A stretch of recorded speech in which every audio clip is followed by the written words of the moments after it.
இப்போ வந்து equity, dead இது 2க்குமே எக்ஸிட் லோட் சார்ஜ் மாறுமா? இல்ல சேம் அதுல சார்?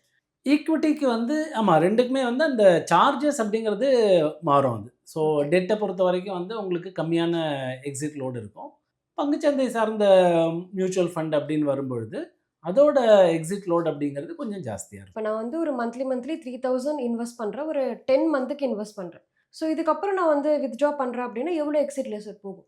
ஸோ பொதுவா பார்த்தீங்கன்னா, அந்த எக்ஸிட் லோட் அப்படிங்கிறது வந்து அந்த ஈக்விட்டி சார்ந்த மியூச்சுவல் ஃபண்ட்ஸுக்கு வந்து 1% வரைக்கும் வந்து எக்ஸிட் லோட் இருக்கும்.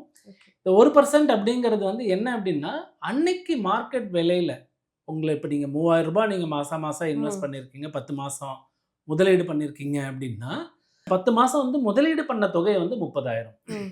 பட் உங்களுக்கு வந்து மார்க்கெட் நல்லா இருக்கு. அந்த 30,000 வந்து கிட்டத்தட்ட ஒரு ஒரு 20% வந்து அந்த வருஷம் வருமானம் குடுத்துருக்கு அப்படின்னா, 30,000 அப்படிங்கிறது வந்து ரூ. 36,000 இருக்கும். இவங்க அந்த எக்ஸிட் லோடுன்னு சார்ஜ் பண்றது, அந்த மொத்தமான தொகை அந்த ரூ. 36,000 தான் வந்து அவங்க 1%. 1% அப்படின்னு போட்டீங்கன்னா ரூ. 36,000 கிட்டத்தட்ட வந்து ஒரு ரூ. 360 அவங்களுக்கு வந்து எக்ஸிட் லோட் அப்படின்னு சொல்லிட்டு போகும்.